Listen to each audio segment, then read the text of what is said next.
Hello मित्रों, आप सभी बीपीएससी सरस्वती का तैयारी कर रहे होंगे। मैं कुछ इम्पोर्टेंट बुक आप लोगों को बताता हूँ, जिससे आप कम समय में पढ़कर इस एग्जामिनेशन को निकाल सकते हैं। देखिए, अगर आप बिहार स्पेशल की बात करते हैं तो बिहार स्पेशल कितना इम्पोर्टेंट है वो आप भी जानते हैं। यानी 30 नंबर के आसपास क्वेश्चन पूछे जाते हैं। अगर आप इस इम्तियाज़ अहमद का बुक जो है इसे पढ़े होंगे आप, तो बस अब आपको ये पढ़ने की कोई ज़रूरत नहीं है। अब आपको जो है एक इसका और बुक होता है जो वस्तुनिष्ठ होता है, ठीक है? वो आप इसके पढ़िए और इससे वही चैप्टर पढ़िए जिससे क्वेश्चन ज़्यादातर पूछे जाते हैं। इसमें फैक्ट दिया गया है, आप ऑब्जेक्टिव टाइप का, इसे आप देखकर अच्छे से पढ़िए और इसे बार-बार रिपीट कीजिए। आप जितने इसको जो है बार-बार रिपीट करेंगे उतना ही ये बेहतर आपका जो है कि मार्क्स में एकत्रित करेगा। इसमें जो है कि स्पेशल जो है कि कौन-कौन से टॉपिक पर हैं जो ज़्यादा बेनिफिट होंगे, इसके लिए भी मैंने आपको वीडियो बना चुके हैं और आप लोग इसका लिंक मैं डिस्क्रिप्शन में दे देंगे, देख लीजिएगा जाकर। देखिए, इसमें जो मैं इसमें भी बता देता हूँ, इसमें फर्स्ट चैप्टर, 2 चैप्टर, उसके बाद इसमें 3 चैप्टर भी देख लेंगे आप लोग। उसके बाद कला संस्कृति, प्रयत्न और खेल जगत का, राज्य व्यवस्था का, खनिज संपदा का, जनसंख्या का, आय रोजगार गरीबी स्थिति का, कृषि संचार का, उद्योग का भी क्वेश्चन पूछे जाते हैं। पर्यटन उद्योग से भी क्वेश्चन पूछे जाते हैं और यहाँ पे बिहार संग्रहालय, संस्थाएँ, विश्वविद्यालय, विभूतियाँ, जिले और बिहार के प्रमुख जो चरण होती है, इन सभी चीज़ों के बारे में क्वेश्चन पूछे जाए। उससे सार्वजनिक वित्त जो होता है, बैंकिंग सेक्टर भी पूछे जाते हैं और इससे जो है कि आर्थिक बजट जो निकलता है, जैसे बिहार का बजट है, वो भी आप देख लेंगे करंट के करंट के तहत। तो ये आप इनमें स्पेशल टॉपिक और इन्हीं बुकों से आप जो है कि 30 नंबर का तैयारी कर सकते हैं। ज़्यादा बुक पढ़ने की कोई ज़रूरत नहीं है। अगर आप ज़्यादा बुक पढ़ते हैं तो पढ़ते रह जाएंगे, इस एग्जामिनेशन का मेथड आपको समझ में नहीं आएगा और आपके पास से रिपीट, यानी अभी का समय है कि आप एक चीज़ को जितना बार आप रिपीट करें उतना ही आपके लिए बेनिफिट होगा वो। तो इसे जो है कि बुक को फॉलो कीजिए और ये बुक से तैयारी कीजिए। अगर आप हालाँकि किसी दूसरे बुक को आप फॉलो करते हैं तो उसी बुक को पढ़िए, कोई दिक्कत नहीं है। अब ये मत सोचिए कि अभी जो है कि हम इम्तियाज़ अहमद को अब नहीं पढ़े हैं तो वो बुक लेकर पढ़े। नहीं, आप जिस भी बुक को अगर रेफ़र करते हैं उसी बुक को जो है रेफ़र कीजिए और अच्छे से तैयारी कीजिए। वो आपके लिए बेनिफिट होगा। जो बार-बार रिवीज़न करेंगे, हमेशा याद रहेगा आपको, एग्ज़ामिनेशन में आप कन्फ्यूज़ नहीं करेंगे। क्वेश्चन जो है कि बहुत सारे बच्चे लोग कन्फ्यूज़ करते हैं, तो वो आपको जो है सामना वहाँ पर नहीं करना पड़ेगा, अगर आप बार-बार रिवीज़न करते हैं तब। ये बिहार स्पेशल की बात किए हैं। देखिए, हालाँकि कम समय है, 20 से 22 जो है डेट है निकला हुआ, उसी में एग्ज़ामिनेशन होगा और ये 2 पाली में एग्ज़ाम 2 माने 2 बार एग्ज़ाम हो रहा है। तो ये बहुत ही अपॉर्च्युनिटी है और दूसरी बड़ी बात है कि जो पीटी का एग्ज़ामिनेशन हुआ था, वो कैंसल हो गया था और ये 2 सीरी में ले रहा है। तो एक 20 को और दूसरा 22 को, तो इसमें बहुत सारे दिक्कतें भी आएँगे और दिक्कतें के साथ-साथ क्या सामना भी करना पड़ेगा और कॉम्पिटिशन बहुत ही हार्ड होगा अब। तो इसलिए आपको जो है कि कम ही समय है और इस कम ही समय में अच्छा से तैयारी करना होगा। तो ये चीज़ आपका रहा बिहार स्पेशल, जो 30 नंबर के मैक्सिमम इससे क्वेश्चन पूछे जाते हैं। यही बुक को आप रेफ़र करना अगर आपके पास ये बुक है तो। अगर दूसरा बुक है तो दूसरे बुक से ही पढ़िए, कोई दिक्कत नहीं है। अब आते हैं बिहार जो है साइंस के लिए। साइंस भी पर्सन आप जानते हैं कि साइंस पर्सन जो है कितना इम्पोर्टेंट है। वो आपके लिए बहुत ही इम्पोर्टेंट है। 30 के आसपास इस एग्ज़ामिनेशन में आपको पूछे जाएँगे। मैं इनका जो सिलेक्टेड टॉपिक होता है उसके बारे में मैं वीडियो बना दिया हूँ। अगर आप लुसेंट का बुक होगा या 9th या 10th का बुक पढ़े होंगे, 11th-12th का, तो उन बुकों से पढ़े होंगे तो बहुत अच्छी बात है। अगर नहीं पढ़े हैं तो आप इस बुक को लेकर, पढ़े हैं तो बहुत ही अच्छी बात है, नहीं पढ़े हैं तो भी कोई दिक्कत नहीं है। आप इस बुक को जो है कि समसामयिक यानी घटना चक्र को ले सकते हैं।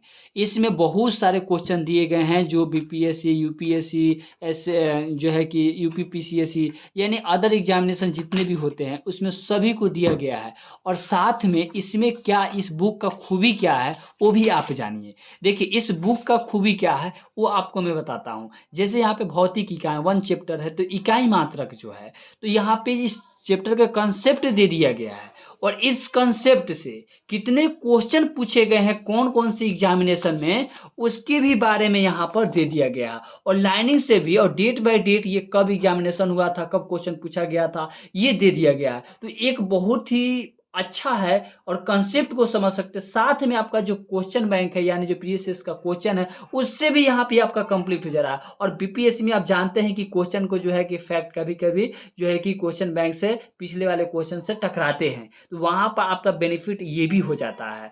जहाँ भी देखिए सभी में है, जैसे प्रकाश वर्ग है, देखिए यहाँ पे प्रकाश वर्ष क्या कहलाती है, फिर ओम मीटर की मात्रा क्या होता है, बीपीएससी 66वीं में एग्जामिनेशन में पूछा गया है, फिर री एग्जामिनेशन 2020 में जो हुआ था उसमें भी पूछा गया है। तो ये आप देख सकते हैं। प्रकाश वर्ग क्या है, ये एमपीपीसीएस में पूछा गया है। तो ये प्रकाश की वर्ष क्या है, इसका जो होता है दूरी इकाई होती है। ये एक प्रकाश वर्ग 9.46 गुना 10⁻15 मीटर, इसका फैक्ट भी दिया है। तो आप यहाँ से जो है कि अच्छे तरीके से तैयारी कर सकते हैं साइंस का। और साथ में ये बहुत ही अच्छा बुक है, आप इसे पढ़ेंगे तो मज़ा भी आएगा पढ़ने में, आपको बोर फीलिंग नहीं होगा। और इसे बार बार रिवीजन करें, प्रैक्टिस करें। इस बुक को मैं यही बुक बता रहा हूँ, देख लीजिए। आप लोग मार्केट में अगर नहीं होगा तो आप लोग मार्केट में इस बुक को ले लीजिए या ऑनलाइन भी आप परचेज कर सकते हैं। ये आपका साइंस के लिए होगा जो 30 से 35 नंबर से क्वेश्चन पूछे जाते हैं। आपका 60 नंबर के आसपास में जो है कि 2 बुक लिस्ट के बारे में मैं बता दिया हूँ। अगर आप फैक्ट को पढ़ना चाहते हैं, अगर आप पढ़ना चाहते हैं, याद करना चाहते हैं, रटना चाहते हैं, तो आप लुसेंट का भी बुक को इस्तेमाल कर सकते हैं। ठीक है, वहाँ पे आप इसको अच्छे से वहाँ से भी तैयारी कर सकते हैं। अगर आपके पास दूसरा बुक है, बहुत सारे बच्चे लोग ये रेलवे का बुक लेते हैं साइंस का, वो भी पढ़ रहे हो तो उन्हीं को बार बार रिपीट कीजिए, आपके लिए बेनिफिट होगा। मैं साइंस के लिए जो है कि स्पेशल टॉपिक के बारे में बता दिया हूँ कि कौन से टॉपिक पढ़ेंगे और कौन सा नहीं पढ़ेंगे, वहाँ पर हम वीडियो आप लोग देख लीजिएगा। अब आते हैं जो है कि हम लोग जो है कि हिस्ट्री के बारे में आते हैं। देखिए हिस्ट्री के लिए जो है 3 बुक मैंने रेफर किए थे और बताए भी थे आप लोगों को, यही 3 बुक है। देखिए सबसे पहले प्रारंभिक के लिए आप इसको जो है, इसमें भी कुछ इंपॉर्टेंट टॉपिक बता दिए हैं। उसके बाद मध्यकालीनी के लिए भी इसमें कुछ टॉपिक बता दिए हैं। उसके बाद आधुनिक भारत के लिए भी कुछ टॉपिक एक्स्ट्रा बता दिए हैं। इस बुक से कर सकते हैं तैयारी आप। अगर आप फैक्ट को पढ़ना चाहते हैं, कम समय है आपके पास, तो लुसेंट का भी आप उठाकर उससे भी तैयारी कर सकते हैं। साथ में प्रीवियस के क्वेश्चन को हमेशा बार बार देखते रहेंगे, वहाँ से आपको जो है कि कितना तैयारी हो वहाँ से मालूम चलते रहेगा। और सेट बनाते रहेंगे। सेट जो है कि पर डे आप एक सेट बनाइए और उससे एनालिसिस कीजिए कि मेरा कहाँ पे कमजोरी हो रहा है और कितना हम एवरेज मार्क्स को ला पा रहे हैं। किसी भी कोचिंग का नोट्स हो या कोई भी चीज़ हो जो है कि आप उससे बना क्वेश्चन बैंक प्रीवियस क्वेश्चन को भी सोल्व कर सकते हैं। या एडुटेरिया का आता है, बहुत सारे ऐसे भी कोचिंग का सारा रहता है क्वेश्चन, उसको भी आप सोल्व कर सकते हैं। तो आपके लिए वहाँ पे बेनिफिट होगा कि आपको मालूम चले कि हम कितना तक कर पा रहे हैं। ये आपका हिस्ट्री के लिए हुआ और हिस्ट्री के लिए लुसेंट का भी बुक आप रेफर कर सकते हैं। अब आता है ज्योग्राफी, पॉलिटिकल साइंस और इकोनॉमिक्स के लिए। देखिए ज्योग्राफी, पॉलिटिकल साइंस, इकोनॉमिक्स के लिए आप जो है कि इस बुक को ले सकते हैं और इससे जो है कि आप ज्योग्राफी, इकोनॉमिक्स, पॉलिटिकल साइंस को इस बुकों से तैयारी कर सकते हैं। इस बुक से तैयारी करते हैं तो आपको बेनिफिट होगा। साथ में आप प्रीवियस क्वेश्चन को जो है कि उसे अपना सोल्व करते रहेंगे और उससे फैक्ट जो है पढ़ते रहेंगे। उस पर भी मैंने ज्योग्राफी, इकोनॉमिक्स और पॉलिटिकल साइंस पर मैं वीडियो बनाऊंगा जो आपको इम्पोर्टेंट टॉपिक होगा और इस इम्पोर्टेंट टॉपिक को ही सिर्फ पढ़ना है। ठीक है, जिससे आपका कम समय में अच्छे से तैयारी हो सके।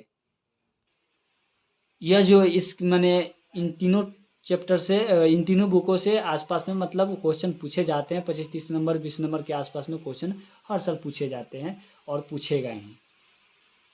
इसलिए आप लोग जो है कि इस बुकों को लेकर रेफर कीजिए। और अगर आप लोग दूसरा बुक पढ़ते होंगे तो दूसरे बुक ही पढ़िए, कोई दिक्कत नहीं है, पर बार बार उसे रिपीट करते रहे, अपने माइंड में बैठाते रहें। बार बार रिपीट करेंगे, याद करेंगे, पढ़ेंगे तो आपको हमेशा माइंड में बैठा रहेगा, आप एग्जामिनेशन में कन्फ्यूज नहीं होंगे।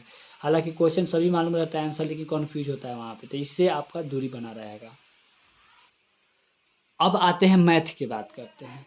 देखिए मैथ में क्या करना है, तो मैथ में जो है कि आपको ये देखना है कि मैथ हमको जो है कि कहाँ से करें। मैथ में कुछ इंपॉर्टेंट टॉपिक होते हैं, ठीक है ना, उन पर ध्यान देंगे। हालांकि आप अगर बीपीएससी के जो क्वेश्चन बैंक है, प्रीवियस को क्वेश्चन, ठीक है, उससे आप अगर रेफर करते हो, उससे अगर एनालिसिस करते हो, उससे बनाते हैं, जितने भी इसमें क्वेश्चन आया है अगर वो बनाते हैं तो आपके लिए बहुत बेनिफिट होगा। इन्हीं से क्वेश्चन जो है कि हमेशा क्वेश्चन पूछे जाते हैं। ऐसे हालांकि मैं वीडियो उसका भी बना दूंगा मैथ का स्पेशल, जिसमें आप कुछ ही टॉपिक को पढ़कर सिलेक्ट करके पढ़ सकते हैं और 10 में 10 आप ला सकते हैं। देखिए यहाँ पे बच्चे यही गलती करते हैं कि मैथ को छोड़ देते हैं, कॉमन लेके चलते गए, चलो ऐसे ही मार देंगे 2-3 सही हो जाएगा। लेकिन ऐसे करने से हम लोग को घाटा है। घाटा क्या है कि यही जो है कि हमें 10 नंबर में अगर 8-9 नंबर ला देते हैं तो मेरा मार्क्स ये सभी कोई छोड़ देता है। सब कोई बनाता है, history, geography, political science, economics, science, current सभी कोई देखते हैं, लेकिन मैथ पर कोई ध्यान नहीं देते हैं। तो आपका एक बेनिफिट ये रहेगा कि मैथ अगर आ जाता है तो आपका वहाँ प्लस पॉइंट रहेगा, यानी उधर अगर थोड़ा भी डैमेज होता है तो यहाँ पे आपको मेकअप कर देगा। और ये बहुत ही, अगर जिनका मैथ में मजबूत नहीं है वो कुछ ही टॉपिक को पढ़कर अच्छे मार्क्स मैथ में ला सकते हैं। तो एक बेनिफिट ये आपके लिए मैथ के लिए है। तो इस वीडियो में आप विस्तार से जान गए कि किस टाइप का और कैसे क्वेश्चन को कैसे तैयारी करें, वो आप कंसेप्ट को समझ गए, कौन से बुक को रेफर करें, और बुक भी आपको मैं सब बता दिया हूँ। एक बुक में करंट की एक बात करता हूँ, करंट जो है कि मैं कल वीडियो बनाऊंगा और उसमें आप लोग देख लीजिएगा कि करंट जो है कि कौन सा बुक पढ़ेंगे और क्या क्या पढ़ेंगे, इसके बारे में कल विस्तार से जानूंगा। तो आज के लिए इतना ही।